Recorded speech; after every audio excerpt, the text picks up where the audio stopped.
Beni dünyanın her bir yerinden izleyen vatanımın güzel ve değerli insanlarını saygı ve sevgiyle selamlıyorum. Selamun aleyküm değerli dostlarım.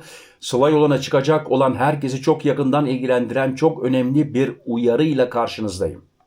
Bakın bu videoyu dikkatli izleyin. Çünkü birçok gurbetçi şu anda farkında olmadan çok büyük bir hataya düşüyor. Arabasında taşıdığı bir cihaz yüzünden 185.000 TL'ye kadar ceza yiyebilir. Evet, yanlış duymadınız değerli dostlarım. 185.000 TL ceza. Ve daha kötüsü, bu cihazı kullanmazsanız bile arabada bulunması bile yeterli. Değerli dostlarım, son günlerde bana çok fazla mesaj geliyor. Bilhassa Almanya'dan ve Fransa'dan. Abi, radar Warner kullanabilir miyiz?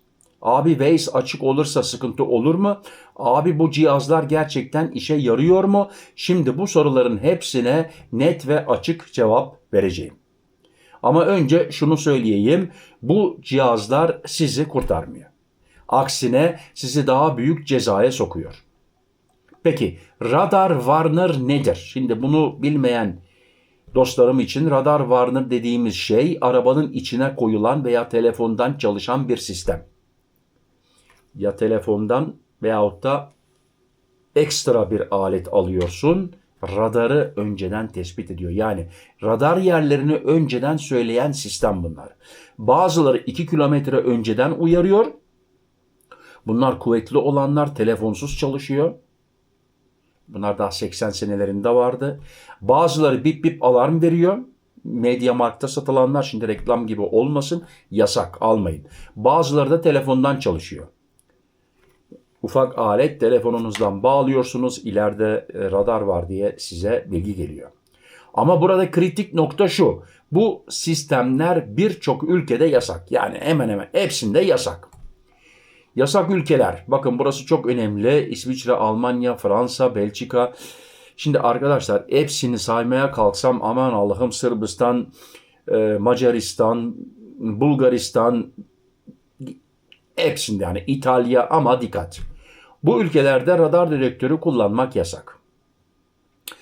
Şimdi şöyle bir şey var.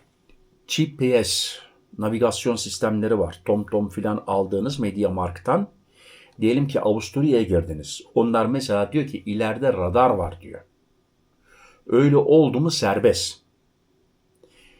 Ama aynı navigasyondan İsviçre'ye giriş yaparsan çalışmıyor.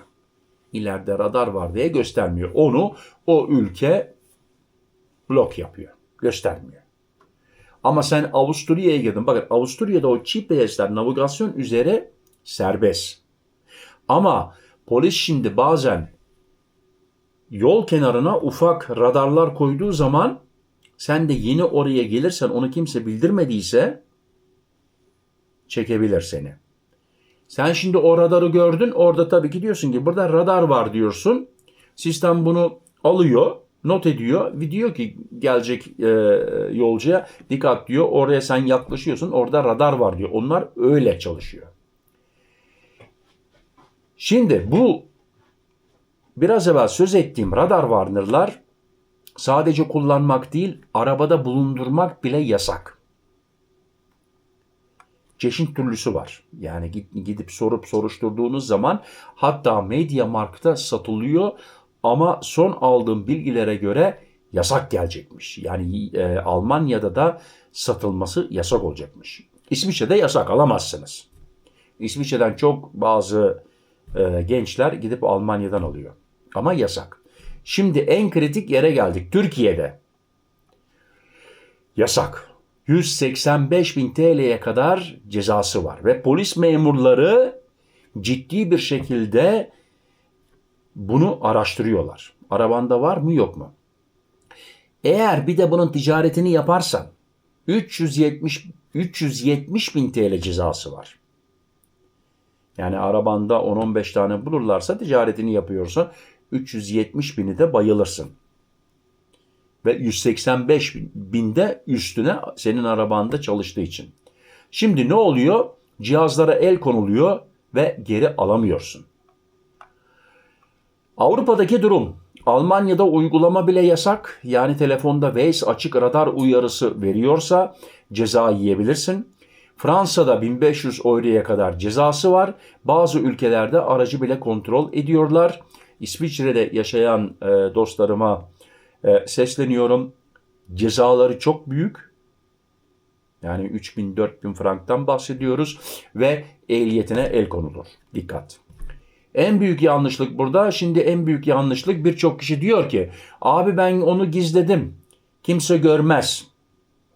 Hatta polis memurların hangi ülkede olursa olsun özel aletleri var arabanın içinde onu arayabilmesi için. Dostlarım, polis bunu biliyor sakladığınızı, kontrol ediyor. Bulursa ceza. Ve bazen telefonun içini bile kontrol edebiliyorlar. Yani ahmak yapamazsın, kontrol ediyorlar. Ortalama hız sistemi. Bu bakın çok değerli bir bilgi. Şimdi size çok önemli bir bilgiyi vereceğim. Değerli dostlarım, gençler dikkat edin. Artık birçok ülkede ortalama hız sistemi var. Yani ne demek? A noktasından giriyorsun, B noktasından çıkıyorsun. Ortalama hızını hesaplıyorlar. Radar Warner burada ne yapıyor? Hiçbir şey yapmıyor. Hiçbir işe yaramıyor. Yani arabanın içinde kullandığında Radar Warner burada bir işe yaramıyor. Ve bakın, Sıla yoluna gidecek vatandaşlarıma, dostlarıma sesleniyorum. Ortalama hız sistemi hemen hemen her ülkede var. Bundan evvel yeni videolar yaptım. Romanya, Sırbistan, Makedonya, Yunanistan, Türkiye yeni radarlar çıktı. Kamera. Radarlar birbirinden komünikasyon yapıyor. Aynı anda bir kamera 11 aracı kontrol ediyor. Onun da videosunu yaptım. Yani senin radar varının bir işe yaramıyor. Gerçekten bir işe yaramıyor. Şimdi açık konuşalım. Bu cihazlar eskiden belki işe yarıyordu. 80 senelerinden konuşuyoruz. 90 senelerinden. Ama artık sistem değişti. Radarlar değişti. Kontroller arttı. Yani artık kurtarayım derken daha büyük cezaya giriyorsun. Size net mesajım ve tavsiyem, bu cihazları arabada bile taşımayın. Çünkü yakalanırsanız affı yok. Ve özellikle Sıla yolunda kontroller daha fazla sıkılaştı. Şimdi yaz geliyor, Sıla yolu yoğun olacak ve şunu unutmayın. Radarlar arttı, kontroller arttı, cezalar arttı. Yeni sistemler geldi. Lütfen o videoları da izleyin. Yani bu yaz daha dikkatli olmanız gerekiyor. Yani dikkat derken, ya kardeşim 100 ise 100, 120 ise 120, bunun ilerisi gerisi yok. Bu kadar, bitti. Çok basit yani. Uyun, temponuza dikkat edin. Hiçbir şey olmaz. Ne radar warner lazım, ne bir şey lazım. Hiçbir şey lazım değil. Ve aşırı hızlı gitmezseniz arabanız da az yakar. Belki ama diyeceğiz, ya abi o yol biter mi? 200'de gittin mi daha mı iyi? Herkesin çoluğu çocuğu var arabasında. Hem kendini tehlikeye atıyorsun, hem karşındakini tehlikeye atıyorsun. Adam ölmek için yola çıkmadı ki. Tövbe tövbe, estağfurullah. Adam izine gitmeye yola çıktı. Şimdi dostlarım, sizler de lütfen bu bilgiyi paylaşın. Çünkü gerçekten birçok kişi bu hatayı yapıyor ve çok büyük cezalar ödüyor. Neden? Bilmedikleri için. Eğer bu tarz önemli uyarılardan haberdar olmak istiyorsanız siz de kanalıma abone olun, videoyu beğenin, yorumlarda düşüncelerinizi yazın. Bakalım siz ne düşünüyorsunuz? Ve Sıla yoluna çıkacak bütün dostlarıma, vatandaşlarıma hayırlı yolculuklar diliyorum. Kazasız, cezasız, belasız. Hepinizi Allah'a emanet ediyorum. Kendinize dikkat edin, sıhhatinize dikkat edin. Sıhhatli kalın, benimle kalın. Hoşça kalın. Murat.